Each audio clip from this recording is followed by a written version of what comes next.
Good afternoon. Welcome. My name is Sean Ulmer, Executive Director here at the Cedar Rapids Museum of Art, and I want to thank you all for joining us today for Tara Templeman's presentation on the Cherry Building and the Cherry series that Grant Wood produced. Tara's presentation is the fifth in a series of six lectures that we crafted to accompany our three temporary exhibitions on the work of Grant Wood. Grant Wood Revealed, Rarely Seen Works by an American Master, is our large 5-gallery exhibition, which brings out all kinds of wonderful works from childhood to his very mature period that are not normally on view. So it's a rare opportunity to see really the fuller context of his work. And that is the exhibition in which you will see our paintings from the Cherry series that Tara will be talking about today. That exhibition is accompanied by Seriously Funny American Gothic Parodies, which look at the lasting legacy of Grant Wood's most famous work, American Gothic, and the exhibition Americans in Paris, Grant Wood and Marvin Cohen's 1920 trip to Paris, which looks at that very, very productive and important 1920 summer trip that these young artists took, the things that they saw and the things that they painted while they were there. These three temporary exhibitions accompany our permanent display of works by Grant Wood. And at the current moment, if you come to the museum, you'll see 165 works by this artist, which is a rare opportunity to see so much work by Grant Wood in the same place. It's larger than the recent Whitney retrospective, and it is larger than the exhibition that we did in 2005. So do plan a trip in the future to come down and look at these exhibitions. And if you missed any of the previous presentations in this lecture series, most of them can be found on the museum's YouTube channel. So I encourage you to go to the channel and take a look at any of the presentations that you might have missed. But before we turn things over to Tara, I want to thank our sponsors. These are sponsors who made not only the exhibitions, but also this lecture series possible. And we really couldn't do any of this without their support. First and foremost, the Henry Luce Foundation, which has been a partner on 2 of these Grant Wood exhibitions, as well as our recently closed 125 Masterworks exhibition. They were joined by the McIntyre Foundation, the Esther and Robert Armstrong Charitable Trust, Collins Aerospace, CRST International, and Great America Financial Services. Additional annual support for the museum has been provided by the Iowa Arts Council, which is a division of the Iowa Department of Cultural Affairs and the National Endowment for the Arts. The funds for the Community 2020 Fund of the Greater Cedar Rapids Community Foundation, members of the Cedar Rapids Museum of Art, and contributors to the museum's annual fund. Your individual support is critical to our success. Annual educational programming has been supported in part by Transamerica. So my thanks to all of our sponsors for making these exhibitions and this lecture series possible. At this point, I'm going to turn things over to Tara, but let me give you a little bit of background on Tara. Tara joined the History Center as Curator and Collections Manager in December of 2019. She received her Master's of Museum and Field Studies from the University of Colorado in Boulder. During her graduate studies, Tara named a new genus and species of fossil mammal. While she focused on natural history during school, Tara's interest quickly turned to more recent human history.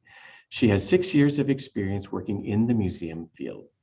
Tara served as the curator of Broomfield Veterans Memorial Museum for 2 years and various roles including museum curator and arts and history manager for the city and county of Broomfield, Colorado. She moved to Cedar Rapids to be closer to family and engage fully with the collections and history research again. She lives in a historic 1914 home with her fiance, 2 dogs, and a cat. Please join me in welcoming Tara Templeman.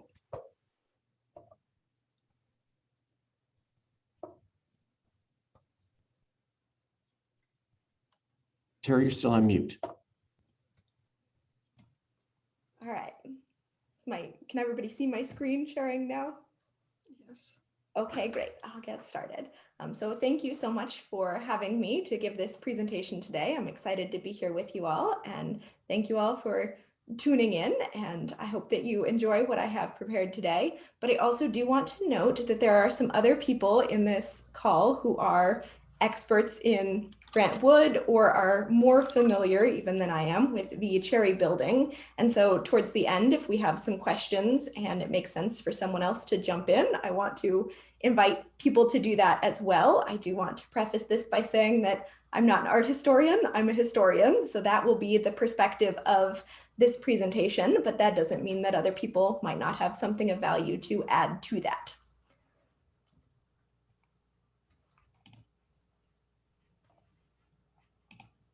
There it goes. Okay. So I'm starting just by showing one piece from the Cherry series, and then I'll talk through a little bit of history, and then we'll revisit and actually look at all of the pieces in the series.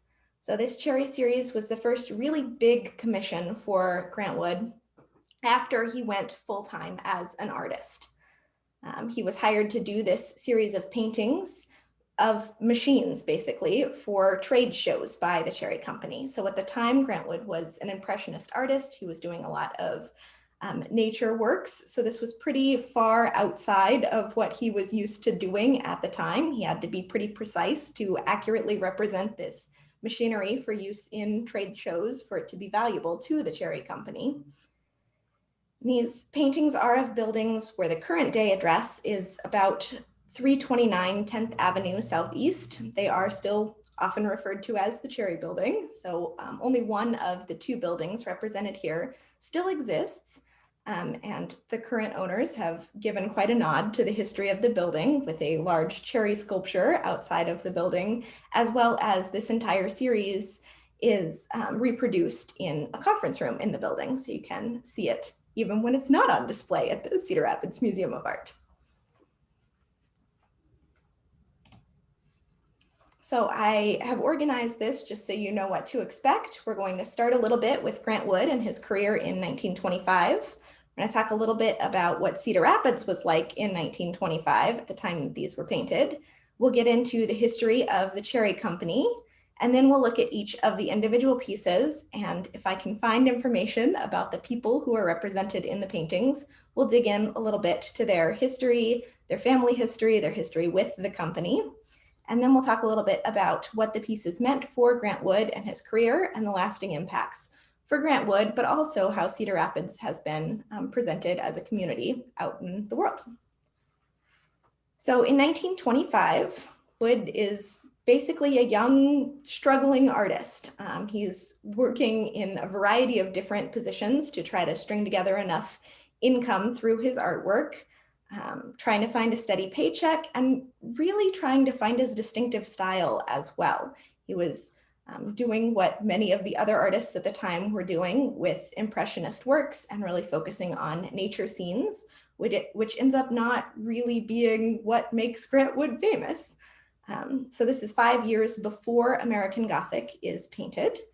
And I believe at this time he is still refining and sort of developing his persona as a working farm man with his overalls. He was certainly wearing them at this time, but I think he's still really refining that persona in the public eye.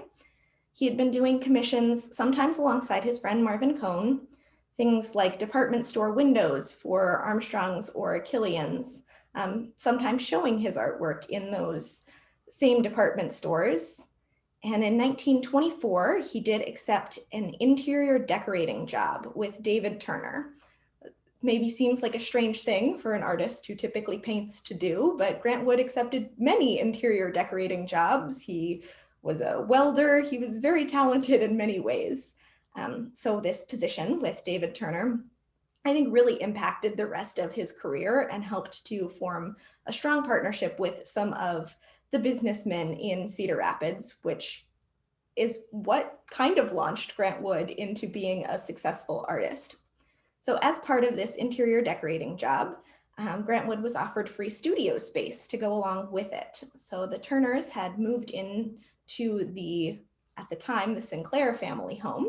It was a building where I'm sitting today. It's the current building that's owned by the History Center, where our museum displays are located. And it was built in the 1890s by the Douglas family, which also becomes important to Grant Wood because it was a local business that provided some funding for his early career.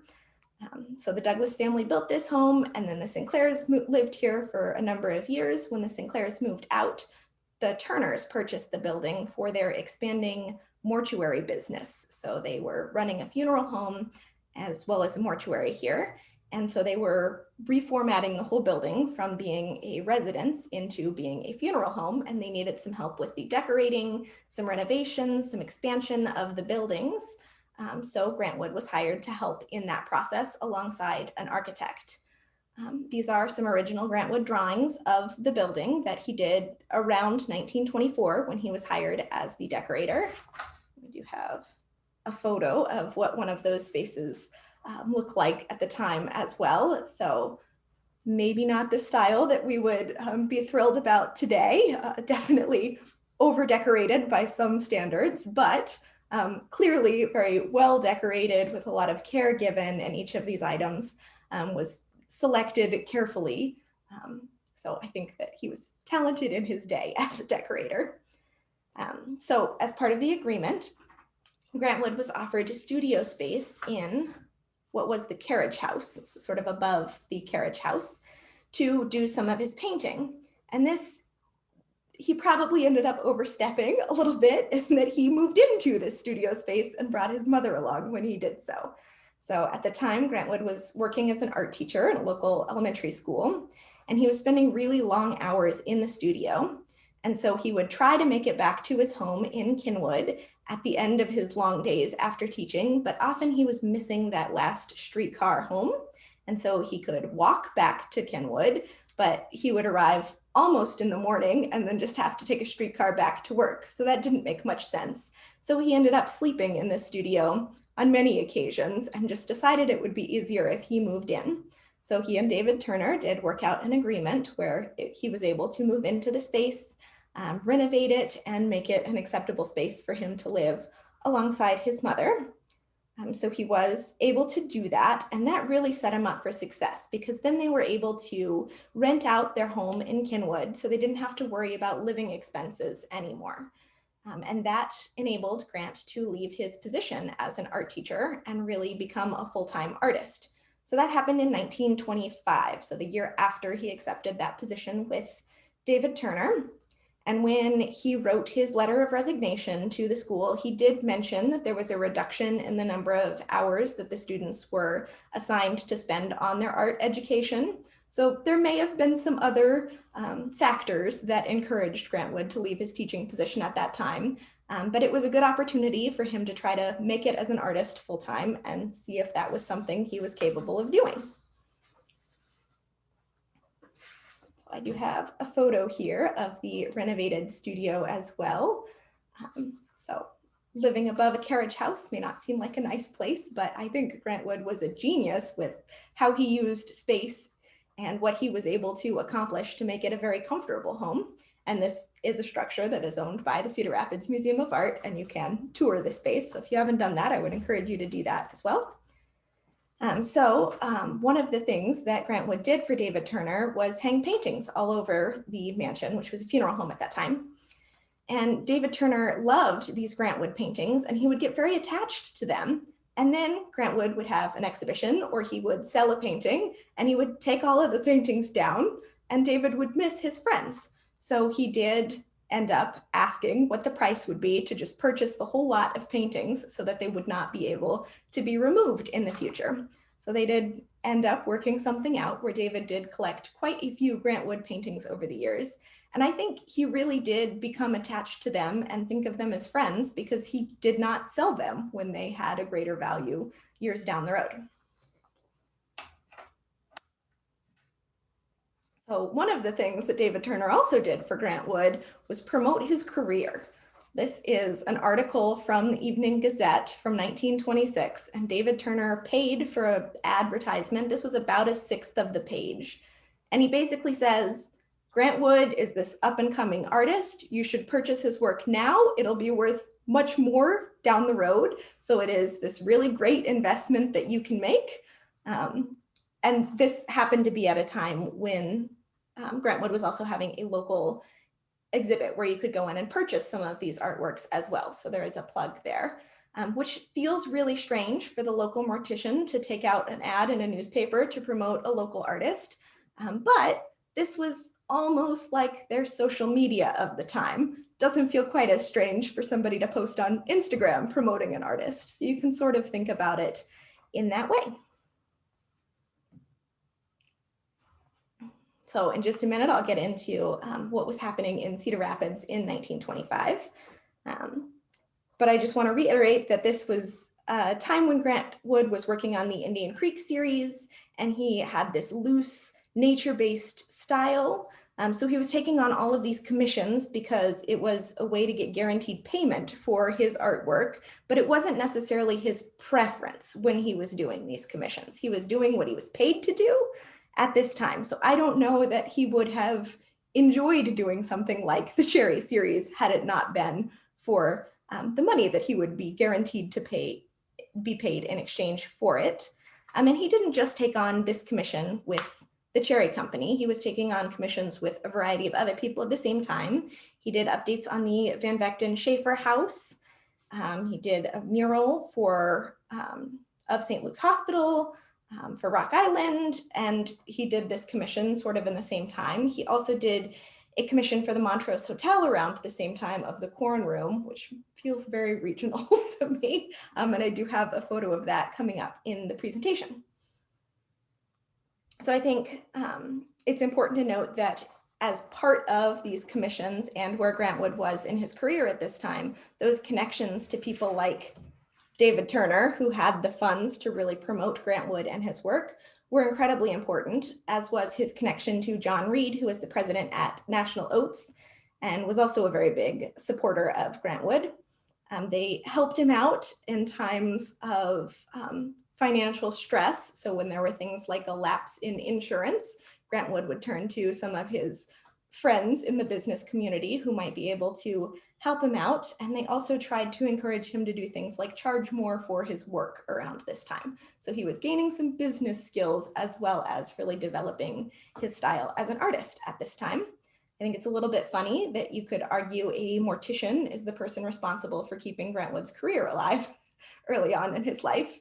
And it's an oat executive who keeps him from being literally a starving artist.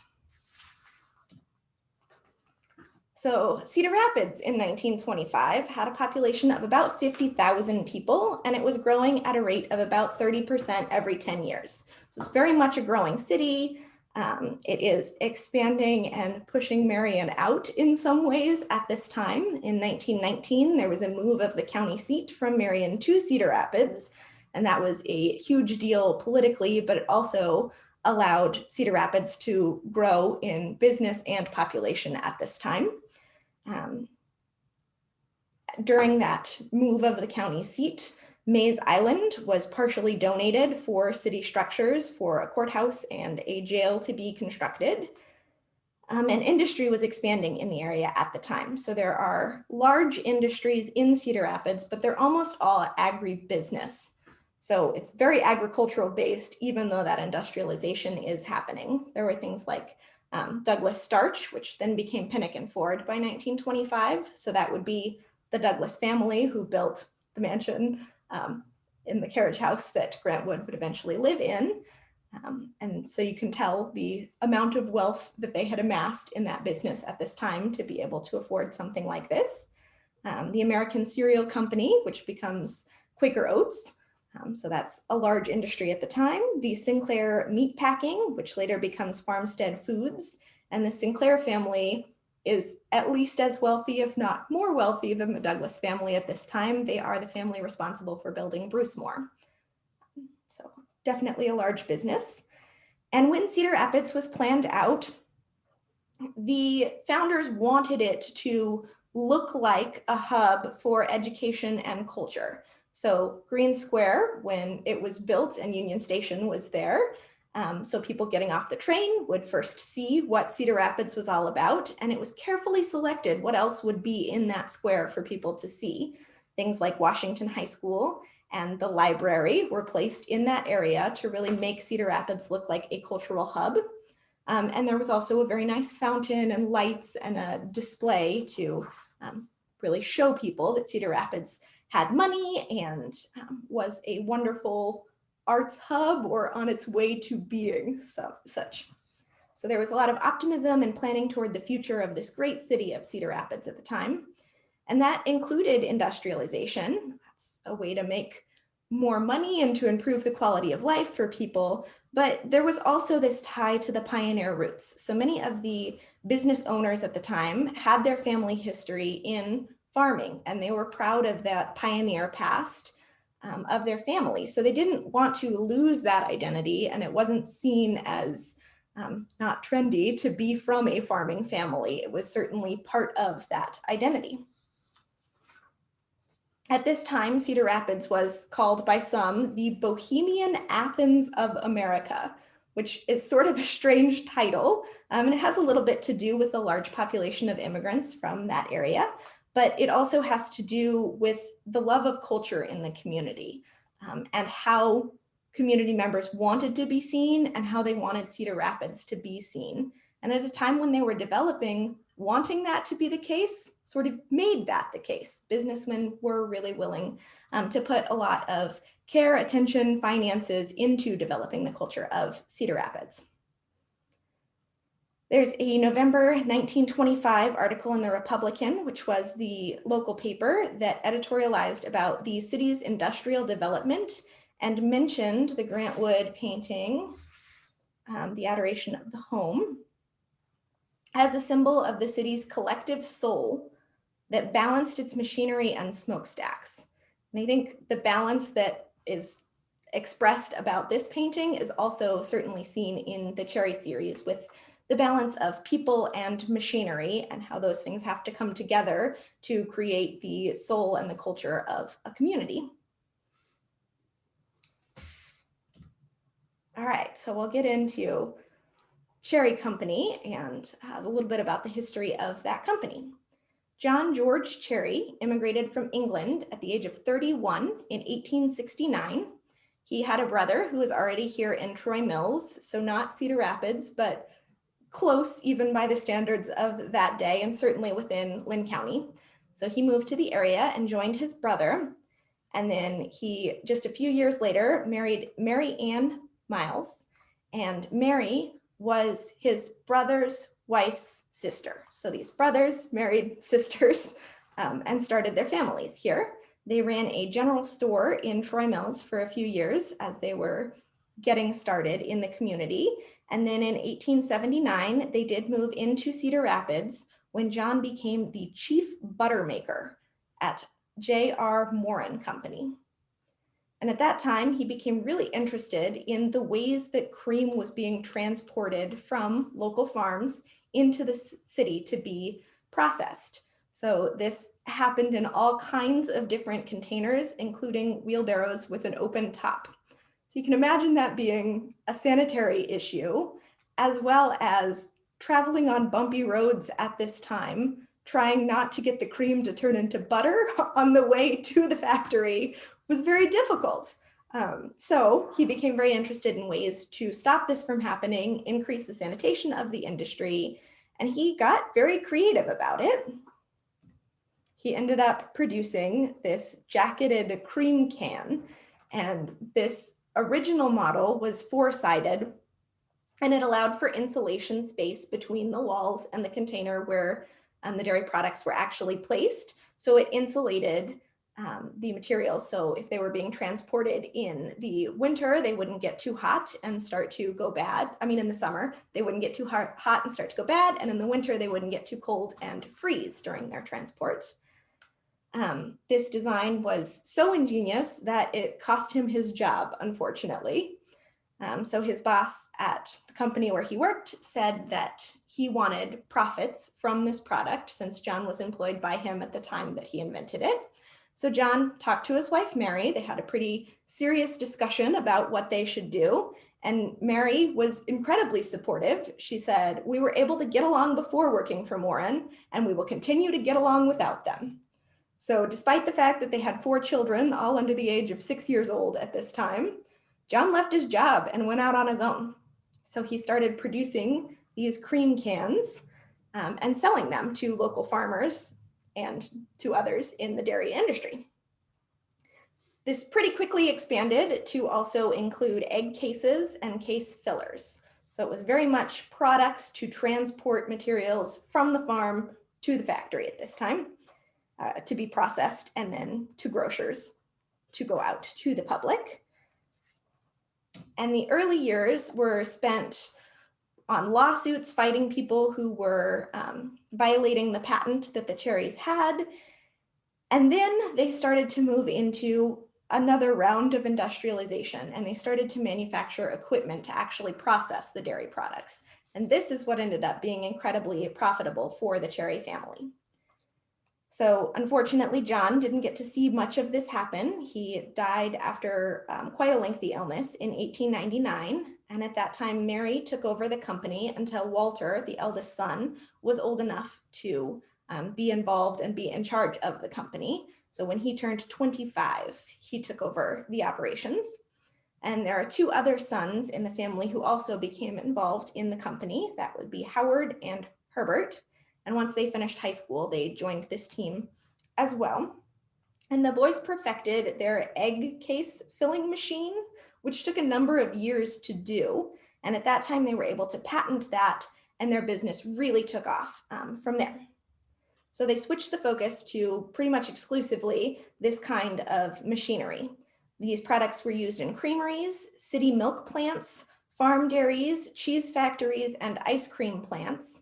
And the numbers on this machinery were pretty high, I thought. The products used were churns with a capacity of 1,500 pounds of butter, ice cream freezers with a capacity of 600 quarts each hour, and pasteurizing plants that were able to process 2,000 gallons of milk every hour. So this was equipment that made it much quicker for people in the dairy industry to process the materials, which made them more profitable in the long run.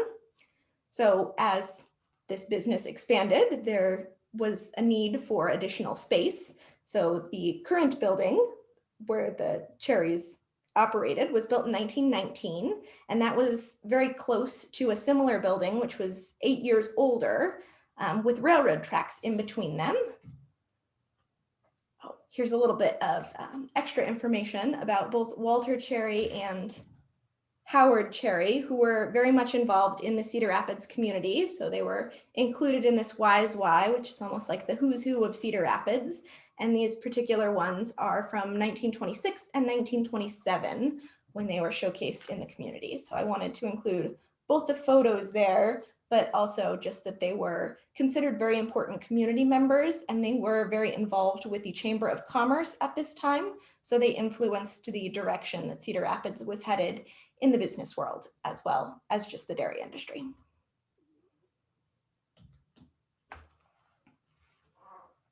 So you can see in this photo, Cedar Rapids' first skywalk, with one building being on one side of the railroad tracks and the other on the other side. It was dangerous for employees to walk in between the 2 buildings. So to avoid any kind of accidents, they did construct this skywalk between the 2 so that employees could safely move from one building to the other. Cherry Burrell as a business was chartered in 1928 as a merger of 6 companies. So this would be just after the Grant Wood Commission, but I do think it's important to understand what happened to Cherry Company after this commission. So this was a merger of 6 companies that did include J.G. Cherry as well as Burrell Simplex. And the company was wildly successful for many, many years into the future. There was a slowdown during the World Wars due to the materials that were required for manufacturing also being necessary for the war effort. And for a brief time during World War II, they even produced rivets for use in planes. But it became pretty clear that having the dairy industry operating was equally important for war efforts because people needed to eat still. So they were able to restart their manufacturing quite quickly after that. And then they were encouraged after World War II to move out into the suburbs and away from the downtown area of Cedar Rapids. So they did do that, and that is why they left the Cherry building at that time. And then in 1992, the company was acquired by International Paper and renamed Evergreen. This is still a company in the area. All right, so then we'll get into each one of the paintings in this series. And if I have information about the people, I will tell you what I know about them. So we'll start with a few that I don't know all the specifics about who the people in these paintings are. But we can point out some things that I see across the series and sort of look at those details. And then I've also included photos from the company that are a little bit later. They're from the 1940s, but it includes very similar machinery. So you can see what the space actually looks like and how true to that Grant Wood was able to get with this series of paintings. So these were first displayed in the windows of the Indianapolis Power and Light Company as a participant in a dairy show and machinery exhibit in Indiana. So they were absolutely to promote the materials of the Cherry Company. But I think it's interesting that through this series of paintings, the people in the paintings are at least as interesting as the machinery. And I think that that was a conscious decision made by Grant Wood. I know that you have to include the people because that's how the machines operate. But I think he did some really interesting things with his depiction of the people and his selection of which people to include. So different sources have some different thoughts about exactly how the paintings were produced. Some of the earlier works about this do suggest that Grant Wood actually took his painting into the plant and that the workers at the plant got very used to seeing him there day after day with his easel set up and painting. Others have suggested that he made sketches in the space and then painted the paintings later. And others suggested that he took photos at this time and then used the photos to get very accurate depictions of what was happening in the plant. I do think that this series is interesting because this is at a time when Grant Wood is painting a lot of nature scenes, and a lot of artists in his position are angry about the industrialization because they have to go further and further out to find these beautiful scenes of nature that are unaffected by humans. So to go into a factory and paint the very thing that many artists were frustrated by at the time, I think was a really interesting thing to do. As just a fun note, I did find that Grant Wood later said that the series is good, which is somewhat uncharacteristic of him to go back and look at his early works and compliment them. He was a pretty big critic of his own work. And then just some things that I've noticed, and then we'll get into each one of these paintings. I think that his style, while it's far more precise than some of the things that he was painting at the time, is still a little bit impressionistic, and you can see that more in some of these paintings than in others. He has not figured out exactly what to do with his signature yet, so it varies in the paintings, and some of them it's absent, and some of them it's very noticeable, and some of them it's hidden, so that's sort of a fun thing to look out for. I think that he has a very interesting focus on the hands of the employees, and that would be the part that is engaging most with the machinery in this series. But I think he avoids faces, which is interesting. And I don't know if this is at a time in his career when he's just not as comfortable painting faces yet, or if it just so happens that the perspective in each one of these, he avoids faces and specifically eyes throughout this series. So maybe at the end, if somebody knows a little bit more about that, I'd love to hear some more. All right, so we'll get into it. This is the first in, well, they're numbered. These are not in the order of the series, but this is one of the paintings, 10 Tons of Accuracy. And unfortunately, I don't know who the man in this painting is, but I also did include similar machinery from a few years later. So it's a little bit of an updated version, but this is very similar to the equipment that is being used in that painting. Here's another view of what the plant looked like. All right, we have the coil welder. And unfortunately, I also don't know who this man is, but you will notice that he is wearing protective goggles, which absolutely would have been worn at this time. It would have been part of the uniform. for this man to be wearing while he was welding. And that was still the case a few years later. Protective face coverings while welding are absolutely important, but it did mean that Grant Wood did not have to paint this man's eyes. And you'll notice his signature in this painting is up at the top, fairly small, but also quite noticeable here. This is the coppersmith. And again, there is a, I think, quite strategic way of avoiding painting this man's eyes in the painting by just blocking that one specific part of his face.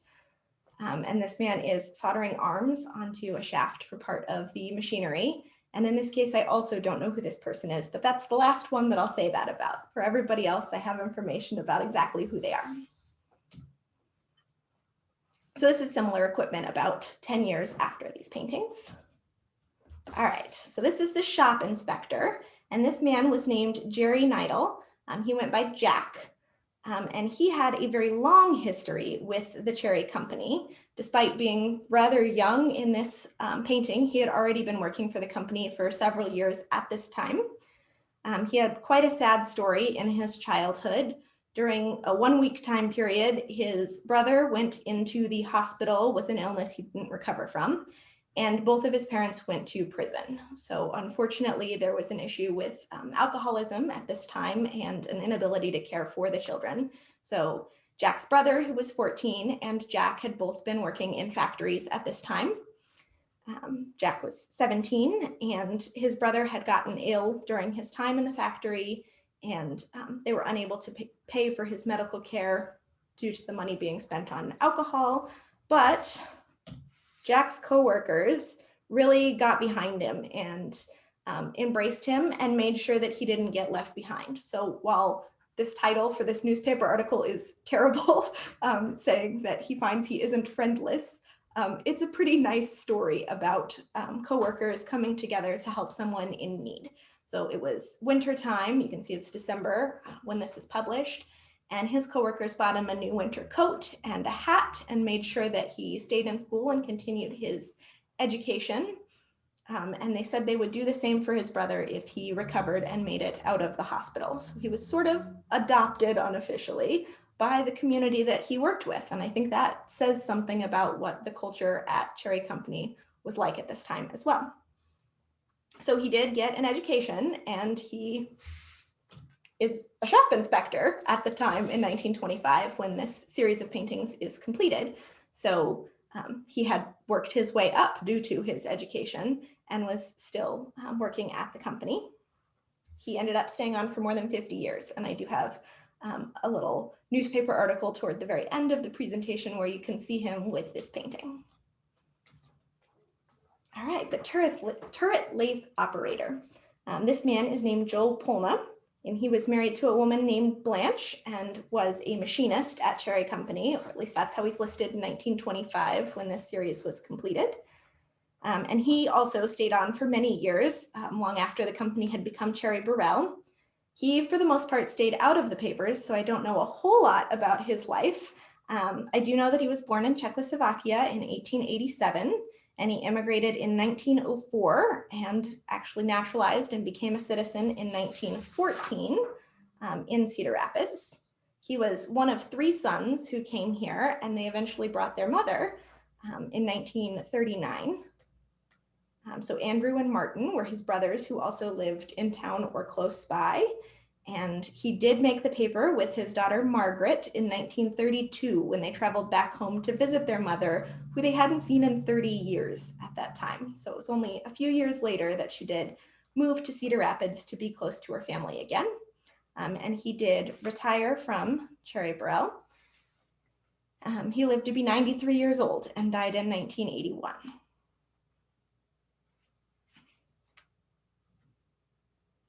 Here's some similar equipment from, again, about 15 years after this series. All right, next we have the painter. The man depicted in this painting is named Joseph Horsky, and he was a painter for Cherry Company. And he was married to a woman named Pearl, and they had a couple of children together. But this is another fairly sad story about cycles of abuse and family history in this case. So his father actually had worked for a Cherry company as well as a night watchman starting in 1902 and had been the watchman present when there was a fire at the Cherry company. So he had been the one to alert the authorities and make sure that not everything was destroyed in that fire. So both men went on to divorce from their wives. And in Joseph's case, he and his wife married and got back together 3 times over the course of their relationship. So they were married in 1916, and then again in 1922, and then again in 1928. And each time they did get divorced, and Joe lost custody of the children on all 3 of those occasions. So that one's not such a happy story.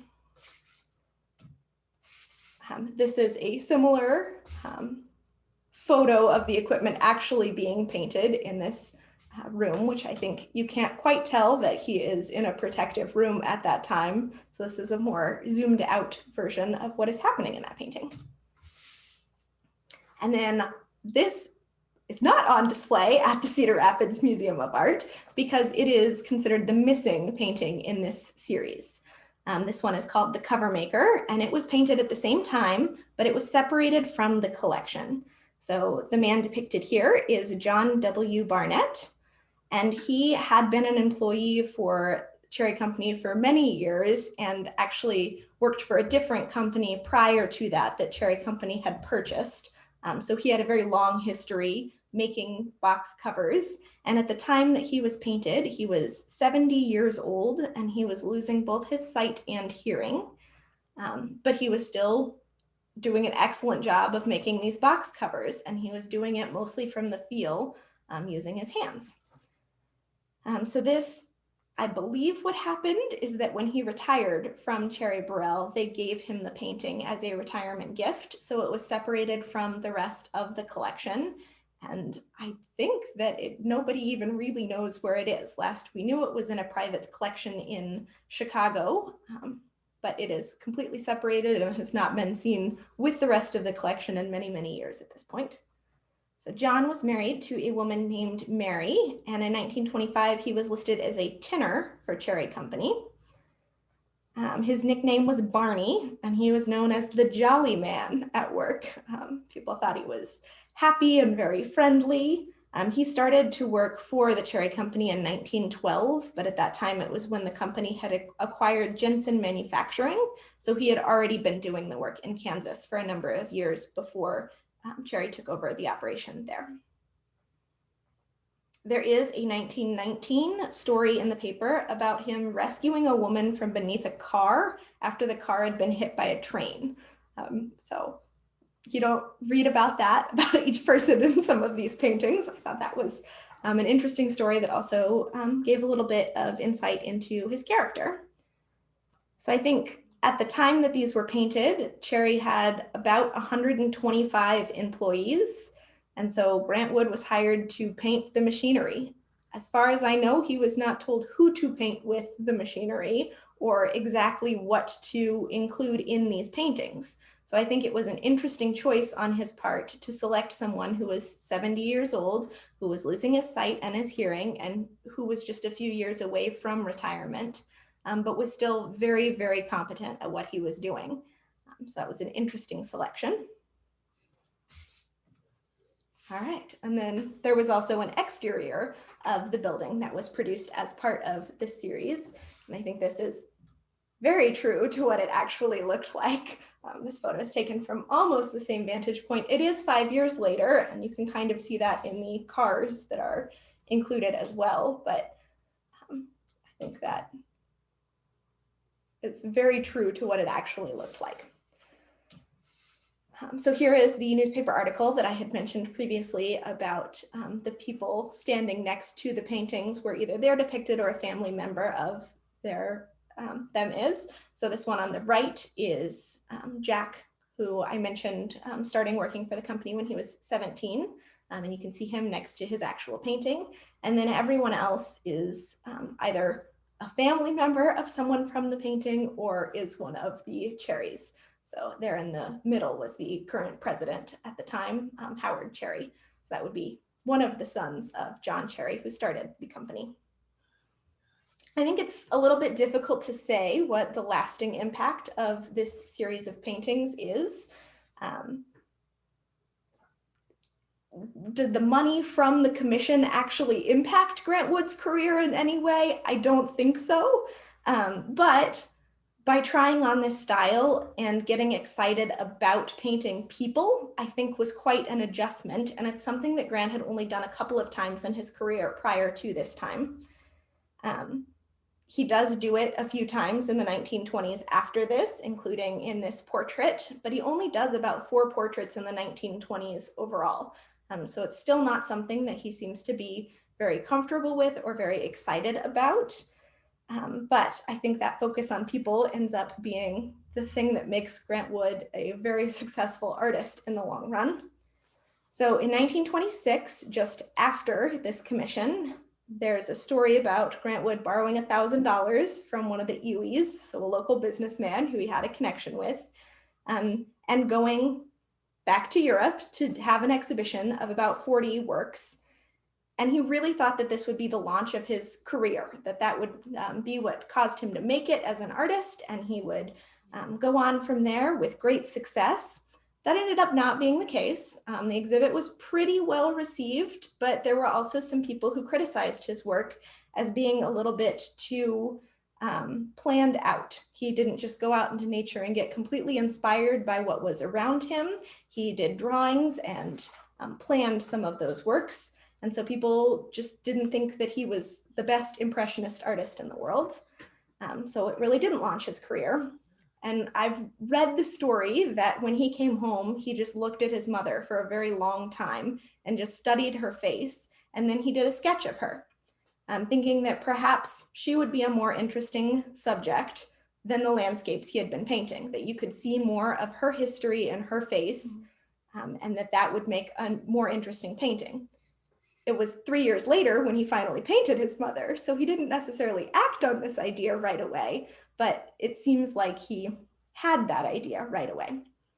So the next commission that Grant Wood took was for the Church of Immaculate Conception. He made 2 clay figures, and these were covered in ecclesiastical robes, but he made them nude first and then put the robes onto their bodies. So I find that interesting, that he is sort of intrigued by the human form and really practicing depicting the human form at that time.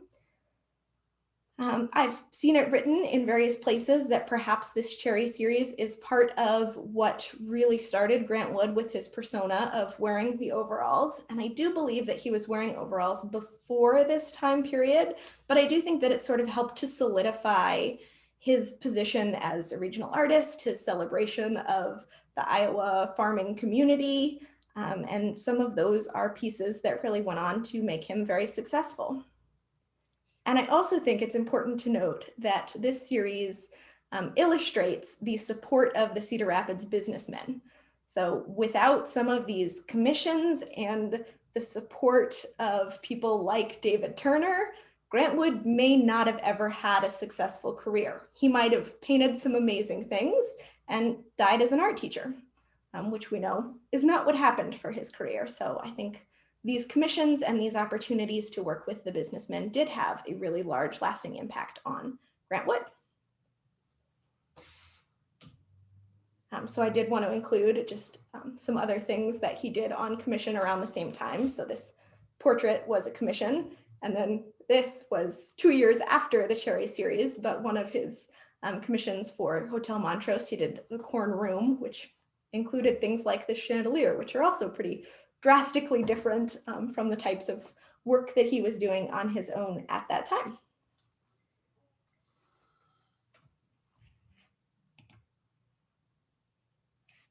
So I think at this point, I'll take questions. I see several comments in the chat.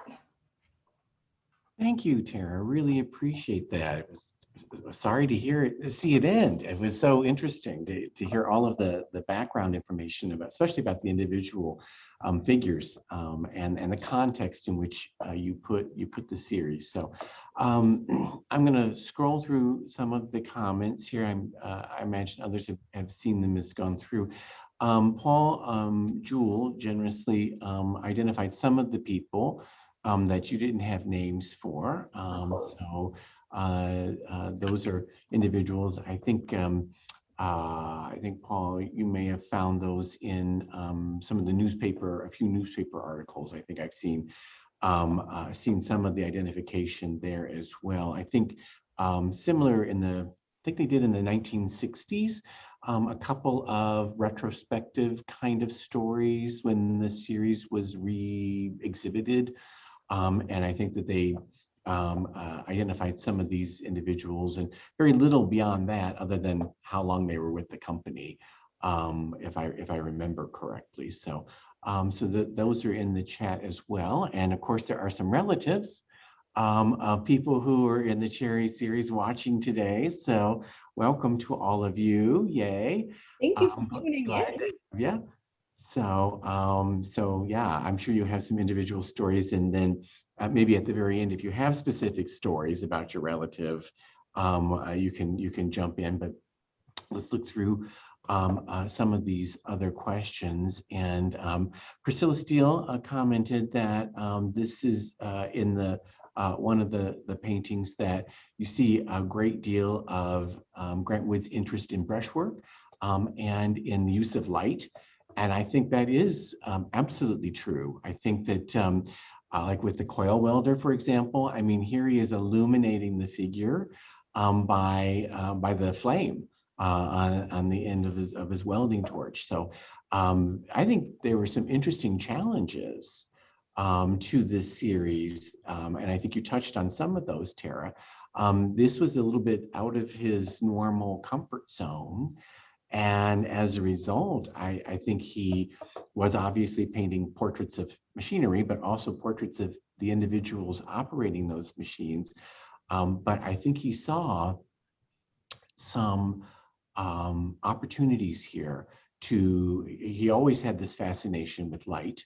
That's a great hallmark of an impressionist. And I think he sort of took that onto this series. But I think just sort of as you pointed out, Tara, the range of individuals that he chose to focus on, their different ages. I think he saw this as a great challenge for himself and embraced that challenge. And then, on top of that, to deal with light in a way that's very, very different, working, depicting something that's happening in the indoors as opposed to working in the out of doors, which is what he had previously had a lot of experience doing. Do you have anything you would like to add to that? No, I think those are great additions. Thank you for adding those things.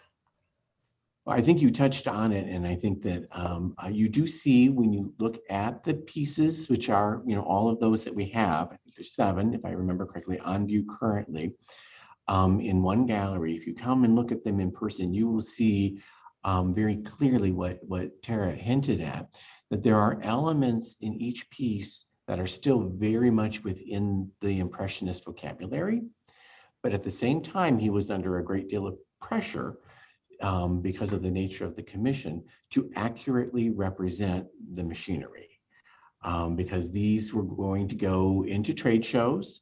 And we know for a fact, as you said, that they were exhibited in Indianapolis at a trade show there. But I think it was also in Detroit and maybe another trade show. I think there were at least 3 that we know of for sure. So it did have to celebrate the company and what the company can do. But where he was able to use a freer hand with this pigment, you can see that. It's hard to see in reproduction, but if you're standing in front of the works directly, you absolutely can see his beautiful use of brushwork there. There was a question about the image of the young girl, and then that was later identified. That is Sally Staymates. Yes. And that is a piece that's also on view right now. There's also one right next to it is a wonderful portrait of Gordon Fennell. So you're absolutely right. In the later 20s is where he really begins to explore portraiture. Those are also commissioned works. And they lead directly right up to American Gothic, which in some ways is a particularly famous dual portrait. although that wasn't necessarily the intent at that time. So Paul shares that he's read that Grant received between $25 and $35 for each painting, and that he also made the frames. And I think I remember reading that as well. Did you, Tara, did you see that as too, that was the going price at the time? I think that is about right at this time. I know when he first started working with David Turner, he was selling paintings for $3 a piece, and he was told that that was outrageous and he needed to start charging a lot more. So I know that he started to do that quickly after. Priscilla states that her introduction to Grant Wood by a former museum staff member was that he was essentially a commercial artist, and she would like to know how you would respond to that assessment. Well, I'm happy to respond to it, but then Sean, I think it would be interesting to hear your perspective on this one as well.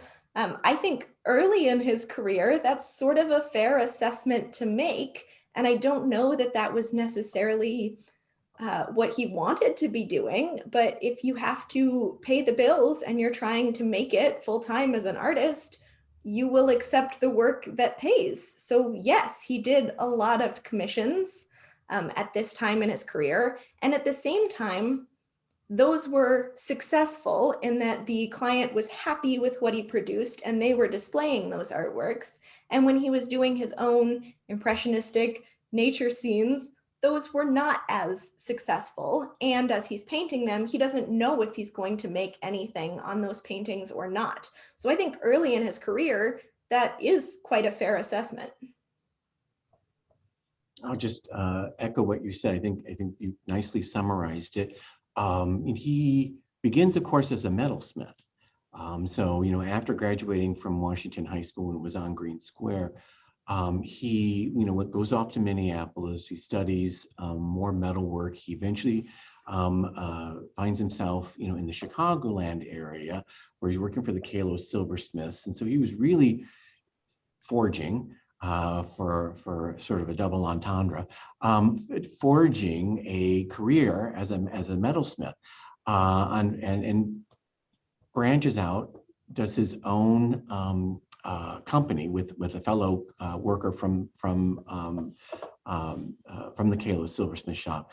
Unfortunately, timing stinks. It's World War I. No one's buying luxury silver goods, and so after about 18 months, his company, which is just the two-man company, implodes, and so he comes back to Cedar Rapids. His mother has lost the house. So he needs to find employment. So he does, as you say, stitch together a series of opportunities to stay afloat and to take care of his mother. So, he does a lot of freelance interior decoration work. After all, he has a background in metalwork, and that really serves him well. And we have a number of those metalwork pieces on view in Grant Wood Revealed. So you can see some of his early work in metalwork, and then that stays with him. He continues to do this throughout the 20s. It is, if you will, these commissions are very, very critical to him. They naturally give way, I think, to the painted commissions. He begins painting in earnest in the teens, in the late teens. And then, of course, he and Marvin Cohen travel to Paris in the summer of 1920. They each do a whole series of paintings, which are, as you rightly point out, paintings on spec. He doesn't know if anyone's going to buy these things. They have a little exhibition on the boat on the way back. They have a little exhibition at Killian's when they get back. Some of the work sells. David Turner purchases several of these works and has them on view in the mortuary.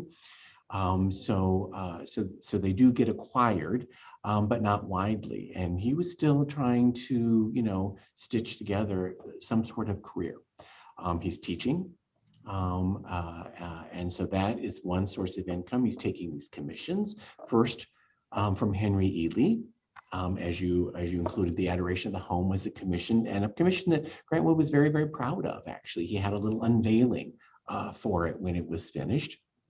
And then that naturally sort of segued in a way to the Cherry series, the series of portraits, the series, the work that he did for the Hotel Montrose. So, through all of this, and it really wasn't until, he had a free place to stay, to live and work in his studio, started working there in 24, but moved in really in 1925 and stayed there until 1935, when he didn't have to pay, to live there. It was that allowed him to give up his teaching position. But he was still taking commissions. He was still making ends meet.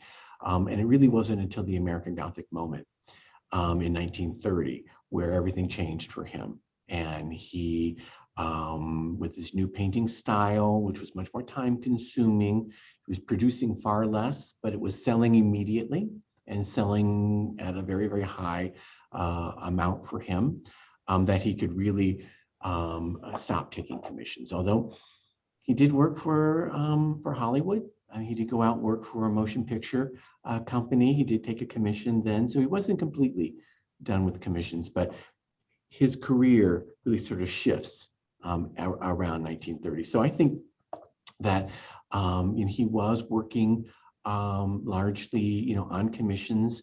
I think one could certainly characterize that as commercial. Marvin Cohen was the same way. When he first started out being a professional artist, he was doing design work, and tons of it, for magazines and for cards and so forth. And that was, part and parcel of his ability to become a full-time artist. So that's a long-winded enforcement of what you said so eloquently, and Tara. So thank you.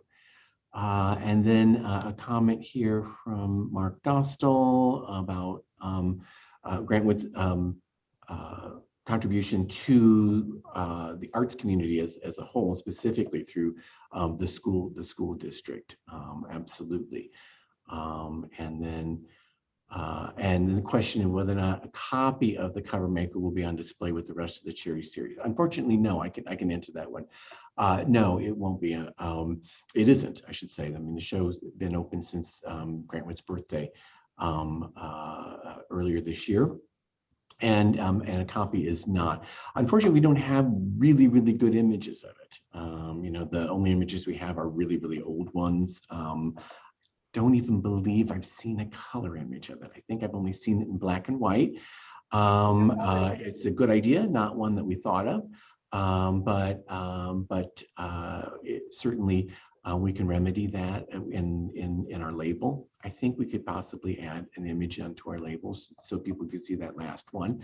But boy, if any of you know where that painting is, we would love to know that. It would be, first of all, great to have the set together, number one, but even just to know where the painting is. It was, to my knowledge, Terry, you're absolutely right. It was last known to be in a private collection in Chicago, but that was a while ago, and it could be anywhere at this point. So keep your eyes out, or if you know where it's at, by all means, speak up and let us know. We will track it down. We will hunt it down.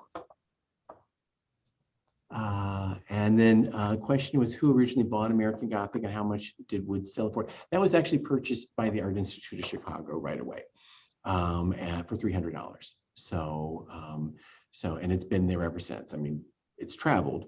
It's been here a number of times, but yeah, it was a very smart buy on their part. They realized how wonderfully important that piece was, and they bought it right away. So kudos to them for doing that. So, and that is the last of the questions and comments that I see in the chats. We're a little past 3 o'clock, but if Tara, if you were open to it, if you have time, we could open it up for anyone who would like to unmute themselves and maybe share if you're related to one of the subjects in the Cherry series. And you have anecdotal stories.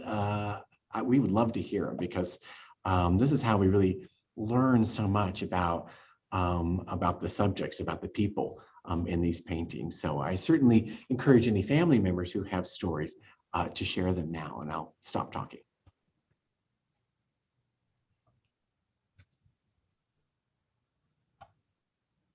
Hi, Sean. This is Jean Balthazar.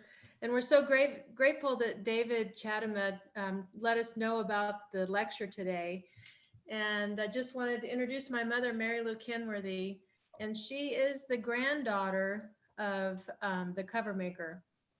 And so her mother and her uncle both worked at the company. W Barnett. So, but Mom was just sharing earlier today that she was raised in Frankfort, Kansas, and her father was a jeweler and worked 6 days a week. So they would drive all night and drive to Cedar Rapids and spend a day visiting with their grandfather and the family, and then drive back home after a short visit. So, Joyce and Mike at the bottom. yeah. Well, that's wonderful. Thank you. You don't happen to have that painting under your bed or anything, right? We're searching. We would love to see it. Thank you so much. Thank you for sharing.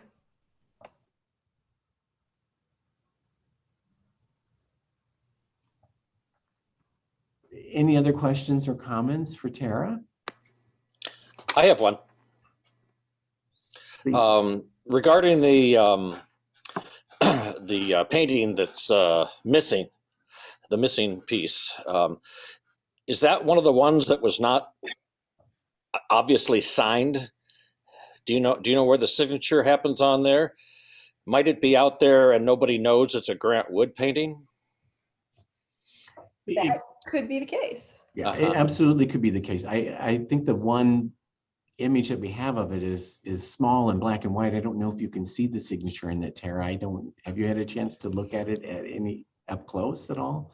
I'll double check right now. Okay. But could be very much the case, David. You know, that's entirely possible. Mm-hmm. Mm-hmm.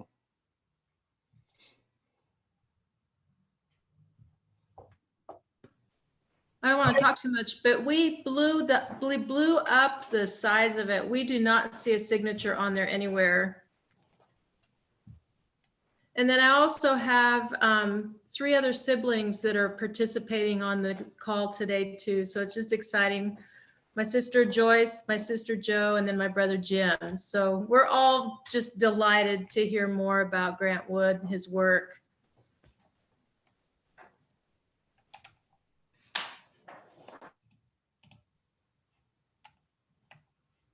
Somebody asked me to put that back up on the screen, so I agree. I do not see a signature anywhere on that painting.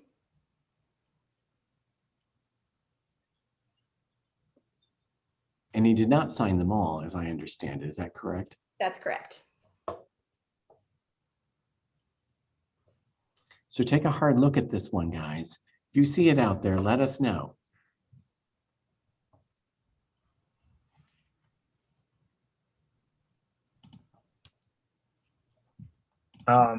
I have a question that is a little off track, but was any effort made to obtain Arbor Day for the current exhibit in Cedar Rapids?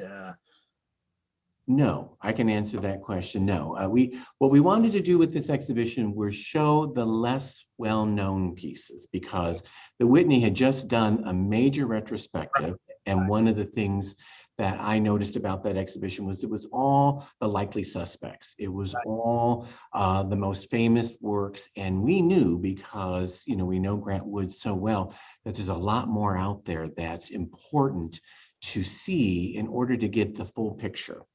If you always just show, Van Gogh sunflowers, and that's all he does, and that's not a fair assessment of any artist. So our goal with Grant Wood Revealed was to bring out a wide variety of other works. For example, his childhood drawings, the Indian Creek series, his portraits, for which people sort of kind of forget that he did portraits, his metalwork, because lots of people don't know Grant Wood as a metalworker at all. And so our goal was very, very different. We did not try to get Parson Weems or Arbor Day or American Gothic or anything like that. We'd done that show already, actually, back in 2005. We instead really wanted to focus on telling the other part of the story, the part that people overlook. And so we did not, in answer to your question, go after Arbor Day. Very, very appropriate. One other, again, off tangent question. Some of his paintings that I have seen have elaborate frames. The woodwork on the frames are almost as significant sometimes as the painting itself. And was this typical of artists in the late 20s and 30s to really develop elaborate frames around the paintings that they produced? Well, as far as we know, many of the pieces that we have on view by Grant Wood, those frames were designed and made by Grant Wood. And it was fairly typical for artists to make their own frames in this period. The frames by Grant Wood might seem elaborate by today's standards, but they are actually quite toned down from the crazy gold and curlicue frames that one finds in the late 19th century. So they are actually modern in a way from what had come before. And I think that he did decorate some of them. So some of them are a little bit more elaborate than others, but I think that he chose very wisely when he chose to frame his works. I think that they are not super plain, but they're also not super ornate at the same time. I think they do service to the paintings that they contain. Don, I just had a question tying in with what Bill Sherman just said. There's one frame in the exhibit that's quite unusual, and I think it's framing a painting I had never seen before, a Stone City 1932. I never realized that there were two Stone City paintings. It actually shows rows of corn and a farmhouse. Do you know anything about that frame or that painting? I do not, I can't picture the painting you're talking about. Stone City 1932, you said? Yes. A painting or a lithograph? No, it's a painting. It's a painting, yeah. Okay. No, I'm having trouble conjuring up the image in my head. So I don't. Well, the frame is a heavy frame on all around it with kind of a concave wooden frame. I don't know whether anybody else in the session today has seen that one or remember that one, but I found it to be, I think those two went together, the frame and the painting, but I found that to be interesting. There are two paintings in the show I know that came from the same collector, and I believe she had the paintings reframed. It might be one of those two, but I'd have to go double check that for sure. But I do recall there being two that seemed sort of out of character for Grant Wood. Yes, yes. And I said, oh my gosh, and until I saw the two paintings side by side, I realized it was probably a collector's decision to frame them that way. And that may be one of them. Bill, getting back to your question about Arbor Day, I know that when I was working at the History Center, we did have Arbor Day. That would be around 2005 or so, or just before I started, like 2004. And it was privately owned, but I do not remember the name of the person. I just remember being awestruck by the look of that painting. It practically glowed in the dark.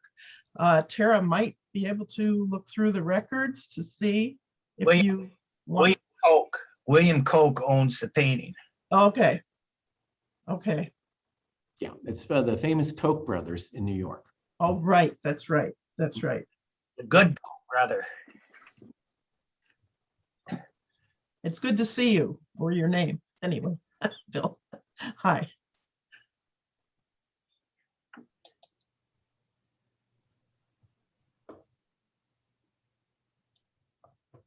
Any other questions or comments?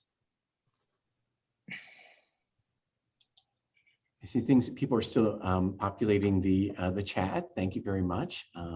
Suggesting that we reach out to the Chicagoland area, see if that painting might still be in the area, just sort of under anyone's radar screen. So we certainly could do that.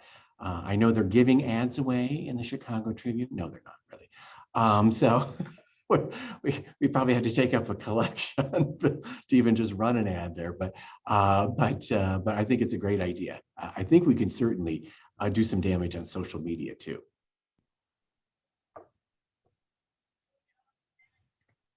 Well, if there are no other questions or comments, I want to thank you all for joining us today for a very, very, very informative talk with Tara. Applause to Tara, applause, yes. Thank you so very much. We have one more lecture in the lecture series, and there's a hiatus. It's, I think, in the third week of May, third weekend in May. So it'll again be Sunday at 2 o'clock. Check out our website for more details. And I encourage you all to come on down and take a look in person at the paintings that Tara so wonderfully took us through. So thank you, Tara. Thank you, everyone. Have a great rest of your Sunday. Yes, thank you. Thank you. Bye-bye.